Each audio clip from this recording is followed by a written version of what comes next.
Hi friends, welcome to Sriratna channel. అందరూ ఎలా ఉన్నారండి? బాగున్నారు కదా? ఈరోజు నా డే వ్లాగ్ వచ్చేసి అందరూ ఆడవాళ్ళమి ఇంట్లోనే ఉంటే పనులన్నీ కూడా అటు ఇటుగా చేసుకోగలుగుతాం. కానీ బయటికి వెళ్ళి యథావిధిగా అన్ని పనులు కూడా చక్కగా జరిగిపోయి ఇన్ టైం మళ్ళీ బయటికి వెళ్ళాలి, ఇంట్లో వంట అంతా చేసుకొని నేను ఎలా వెళ్ళాను, ఎలా ప్లాన్ చేసుకున్నాను, ఎలా పని అంతా కంప్లీట్ చేశాను, అసలు ఏమేమి చేశాను, ఎక్కడికి వెళ్ళాను అంతా కూడా ఈ వ్లాగ్లో మీతో షేర్ చేసుకుంటాను. సో బయటికి వెళ్ళాలి అనుకుంటే ముందుగా అసలు ఉదయాన్నే రెగ్యులర్ పనులన్నీ కాస్త ముందుగా అంటే ఒక హాఫ్ అన్ అవర్ 1 అవర్ ముందుగా జరిగితే కదండి మనం ఇంకా తొందరగా వెళ్ళగలుగుతాము. సో ఈరోజు నేనైతే 10 గంటలకే పిల్లల దగ్గరికి వెళ్ళాలనుకున్నాను. ఎందుకంటే వాళ్ళు బయటికి తీసుకెళ్ళమని అడుగుతున్నారు. అందుకనే అయితే ఎప్పుడు కూడా ముందు రోజు నైటే అన్నీ ఫినిష్ చేసేస్తానండి. స్టవ్ క్లీనింగ్ కానీ, అంట్లు తోమడం కానీ అంతా, ఇంకా బట్టలు ఏమి ఉంచకుండా అన్నీ క్లీన్ చేసేసుకుంటా. అలా అయితే మనకి ఉదయం నిద్ర లేచిన వెంటనే ప్రశాంతంగా పనులు చేసుకోవచ్చు కదా. అయితే ఈరోజు నేను బయటికి వెళ్ళడం కోసం ఒక హాఫ్ అన్ అవర్ ముందుగానే నిద్ర లేచాను. 4:30 కల్లా నిద్ర లేచి ఇంకా ఇంటి ముందు కల్లాపు చల్లి ముగ్గులు పెట్టుకొని ఆ తర్వాత ఇంకా యథావిధిగా ఒకవైపు అంబలి, ఒకవైపు మా వారికి తేనె నిమ్మరసం వాటర్ ఇవన్నీ కలిపేసి ఈరోజు చికెను, పిల్లలు గారెలు తీసుకురమ్మన్నారు, గారెలు, నెక్స్ట్ వెజ్ బిర్యానీ ఇవి చేసి, నెక్స్ట్ అరికెల రైస్, నార్మల్ రైస్, రసం ఇవన్నీ కూడా చేసేసి 10 గంటల కల్లా కంప్లీట్ అయిపోయి మేము లంచ్ కూడా చేసేసి ఇంక వెళ్ళాలి. అది నా ప్లానింగ్ అనమాట. సో అందుకని తొందరగా పనులు కంప్లీట్ చేసేసి ఇంకా అంటే ఈ అంబలి ఇటువంటివన్నీ ఉదయం బ్రేక్ఫాస్ట్కి సంబంధించిన కంప్లీట్ చేసేసి ఇంకా వెంటనే చికెన్ తెచ్చేలోపు అల్లం వెల్లుల్లి పేస్టు, ఇంకా ఆనియన్స్ కట్ చేసుకోవడం ఇలాంటివన్నీ చేస్తూ, ఇంకోవైపు వెజ్ బిర్యానీ కాబట్టి ఇదేమంత కష్టం ఉండదు, ఇంకా ఎన్వి పైన డిపెండ్ అవ్వక్కర్లే కాబట్టి ముందు అది పోపు పెట్టేశాను. ఆ తర్వాత గారెల కోసం ఉదయం లేచిన వెంటనే పప్పు నానబెట్టేశాను. ఇంక ఇది పప్పు కడిగేసి గ్రైండర్ వేసుకోవడమే. అయితే నేను పప్పు కడిగేటప్పుడు కూడా ఇలా చుట్టూ అంటే ఎక్కువ వాటర్ పోసి ఇలా కాస్త చేతిని తిప్పుతూ ఉంటే పప్పు పొట్టంతా కూడా పైకి వచ్చేస్తుంది. ఇదొక మెథడ్ అండి. వాటర్ చేంజ్ చేస్తూ ఉండడం అదొక మెథడు. ఇంకా ఆల్రెడీ నేను ఒకసారి వీడియో కూడా చేశాను, నీట్గా పప్పు ఎలా కడగాలి ఏంటి అనేది. సో ఇప్పుడైతే అంటే ఈరోజు మాత్రం నేను ఒక పొరపాటు చేశానండి. మొన్ననే తిరగలు వేశాను, ఇందులో నల్ల మినుములు ఎక్కువగా ఉంచేశాను, అంటే పడిపోయాయి తిరగల నుంచి. వాటి నుంచి పప్పు జల్లెడి నుంచి సపరేట్ చేయకుండా మర్చిపోయి నేను పాత పప్పు అనుకొని ఈ పప్పు పొరపాటుగా వేయడం వలన తర్వాత అసలు గింజలు కనిపిస్తుంటే అప్పుడు గుర్తుకొచ్చింది నేను పొరపాటు చేశానని. లేదంటే మాత్రం పప్పు అంతా చాలా తెల్లగా వస్తుందండి, పొట్టు అనేది ఉండదు. అయితే చాలా హెల్దీయే పొట్టు ఉంటే, కానీ బ్లాక్గా ఉంటాయి. ఇంకా మరీ ఎక్కువ పొట్టు ఉంటే చేదు వస్తుంది అని క్లీన్ చేస్తుంటాము. అది అసలు అంటే గుళ్ళు పప్పుకి నార్మల్గా ఈ నల్ల మినపప్పుకి చాలా వేరియేషన్ అండి. మీరు రెండు ఒకసారి గారెలు వేసి చూడండి. ఈ నల్ల మినపప్పుతో చేసిన గారెలు చాలా టేస్ట్గా ఉంటాయి. అవి కాస్త చప్పగా, అంటే గారెలే కాదు, ఇడ్లీ కానీ అట్టు కానీ ఏదైనా నల్ల మినపప్పుతో చాలా టేస్ట్ అండి. అయితే అందరికీ అవైలబుల్గా ఉండదు, కొంతమంది ఇంత ప్రాసెస్ని రన్ చేయలేరు, అంటే అది చాలా ప్రాసెస్ అనమాట ఈ నల్ల మినపప్పును వాడడం. ఇది అంతా కూడా రైతులకి కానీ లేదా పల్లెటూళ్ళలో ఉండే వాళ్ళకే వీలుగా ఉంటుందన్నమాట. సో మేమైతే ఎప్పుడు నల్ల మినపప్పే వాడుతాము. ఇంకా పప్పు అంతా కడిగడం కంప్లీట్ అయిపోయింది. ఇటువైపు వెజ్ బిర్యానీ పెట్టానని చెప్పాను కదా. ఏం లేదండి, పిల్లల కోసం కాస్త చప్పగా అంటే మసాలా అది ఎక్కువగా వేస్తే వాళ్ళు తినలేరని చెప్పి చప్పగా తీసుకెళ్తాం. కానీ అయినా ప్రతి సండేనే కాదు, ఎప్పుడు వీలైతే అప్పుడు వెళ్ళినప్పుడు ఇలా ఏదో ఒకటి, ఎందుకంటే హాస్టల్లో ఉండే పిల్లలు ఇంకా వాళ్ళు పెట్టే తింటారు. మనం వెళ్ళేటప్పుడైనా కనీసం హోమ్ మేడ్ ఫుడ్ తీసుకెళ్తే బెస్ట్ కదా, వాళ్ళు ఇష్టంగా తింటారు, మనకు అదో సాటిస్ఫాక్షన్ అండి. అందుకని అంత కష్టమైన హెల్త్ బాగోకపోయినా ఒక్కో రోజు అయినా కూడా ఏదో ఒకటి ఇంకెలా తీసుకెళ్తూ ఉంటామన్నమాట. సో ఈరోజు అంతే, ఇంకా అందుకనే తొందరగా అయిపోవాలని కుక్కర్ పెట్టేశాను. నేనైతే కుక్కర్ బెల్ట్స్ ఫ్రిడ్జ్లో పెడతానండి. ఫ్రిడ్జ్లో పెట్టామంటే ఆ కుక్కర్ బెల్ట్ అనేది చాలా రోజులు వస్తుందన్నమాట. ఒకసారి మీరు కూడా అలా ట్రై చేయండి. అంటే బకెట్లో వేసి నీటిలో వేస్తారు కదా, ఇంకా బకెట్లో వేయడం ఎందుకు, ఫ్రిడ్జ్లో పెట్టేస్తే మాత్రం బాగుంటుంది. సో ఒకవైపు అయితే కుక్కర్ పెట్టేశాను కదా, ఒకవైపు ఇవి అరికెల రైస్ అనమాట. ఒక్కో రోజు కొర్రలు చేస్తాను, ఒక్కో రోజు అరికెలు, ఒక్కో రోజు సామలు, ఇలా చేంజ్ చేస్తూ ఉంటానండి. రైస్ అయితే అన్నీ ఒకేలా ఉంటాయి చూపుకి. ఇంకా ఒకవైపు చికెన్ పెట్టాను. అయితే అరికెల రైస్కి ఒక గ్లాసు అరికెలకి 4 గ్లాసులు దాటి కొంచెం అంటే ఇంకొంచెం వాటర్ వేస్తాను. ఎందుకంటే ఎంత మెత్తగా ఉంటే అంత మంచి టేస్ట్ వస్తుందండి. నెక్స్ట్ ఈజీగా కూడా అరుగుద్దనమాట. మనకి డైజెషన్ అనేది ఈజీగా ఉంటుంది. సో అవి చాలా హెల్దీ. ఎవరైనా ఫాలో అయితే అవ్వచ్చండి, చాలా మంచిది. అప్పటి వాళ్ళు ఇంకా అలాంటి ఫుడ్ తినడం వల్లనే చాలా స్ట్రాంగ్గా ఉండేవారు. ఇప్పుడు మనమంతా ఈ వైట్ రైస్లని ఏవేవో తినడం వలన మన హెల్త్లన్నీ పాడైపోయి అసలు ఎలాగో ఉంటున్నాము. ఏ హాస్పిటల్ చూసినా కిక్కిరిసిన జ్వరంతోనే.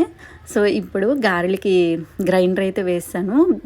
గారెలకి గ్రైండర్ వేసేటప్పుడు నేనైతే కాస్త గారగారగా వేస్తానండి. అలా అయితే ఆయిల్ పీల్చవంట, నెక్స్ట్ బాగుంటాయి, అందుకని మంచిగా వస్తాయి. అందుకని కాస్త గారగారగా, మరీ మెత్తగా అయితే ఆయిల్ పట్టేస్తాయి.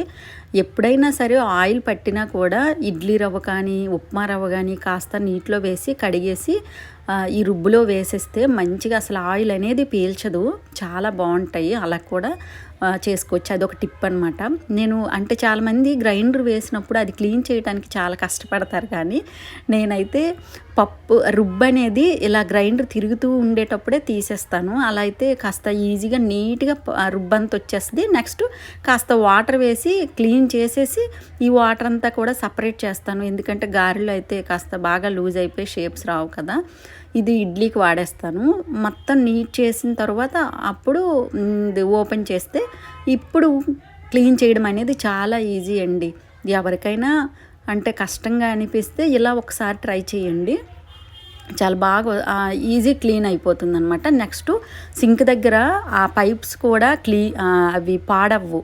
ఎక్కువ ఏదైనా మినప్పప్పు జిగట కదా, దానివల్ల కూడా పైపులన్నీ కూడా వాటర్ స్ట్రక్ అయిపోతుంది.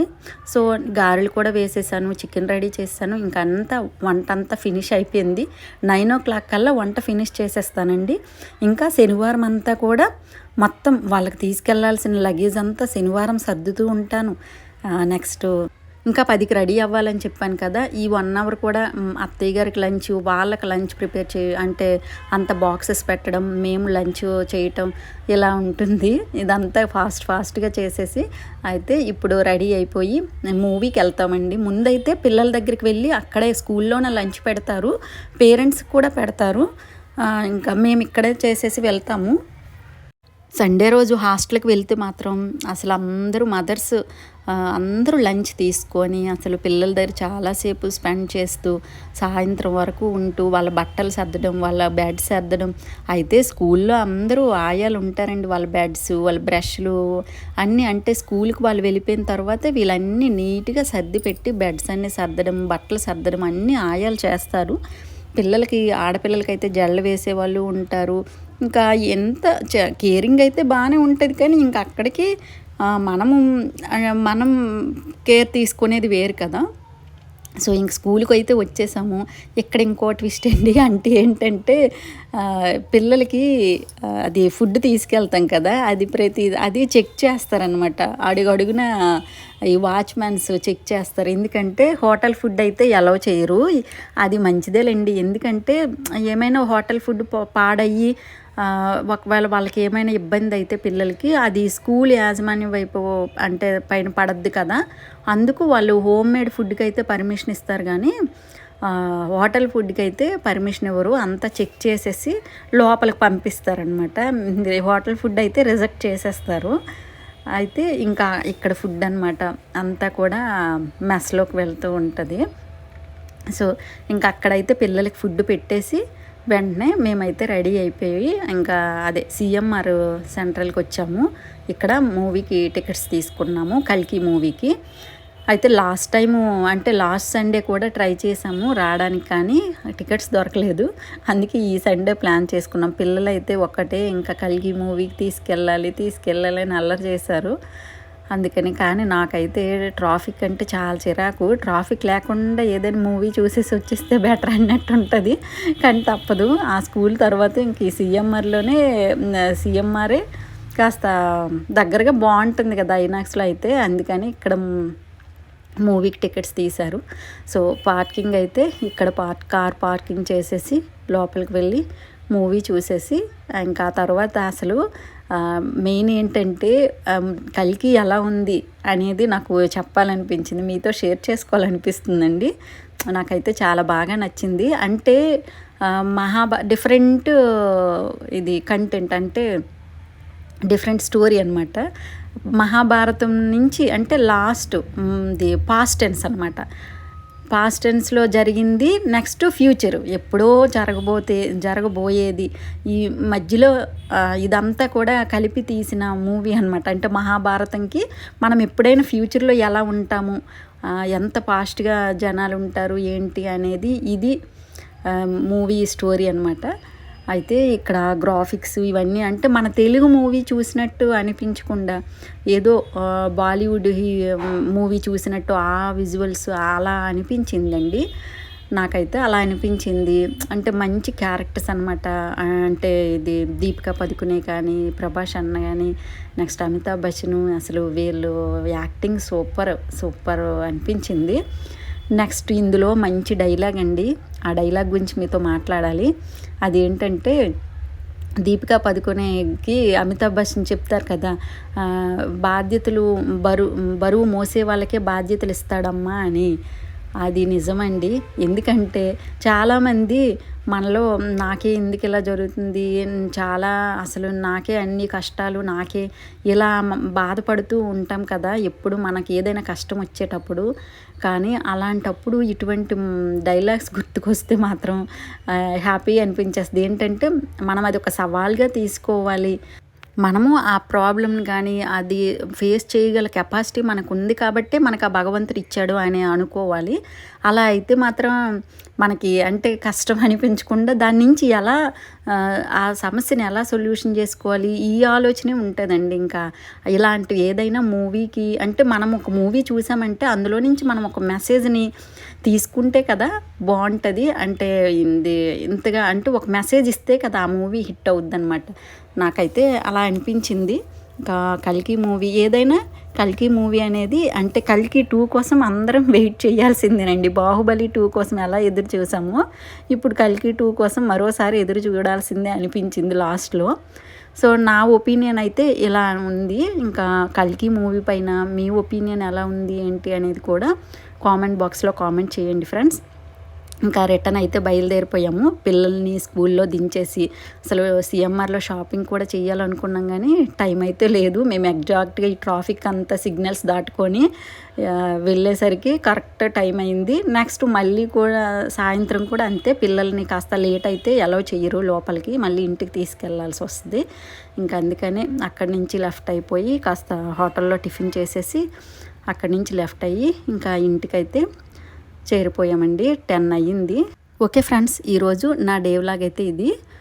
ఇంకా వీడియో కనుక నచ్చినట్లయితే లైక్ చేయడం, షేర్ చేయడం, సబ్స్క్రైబ్ చేయడం, కల్కి పైన మీ ఒపీనియన్ కామెంట్ చేయడం మర్చిపోవద్దు.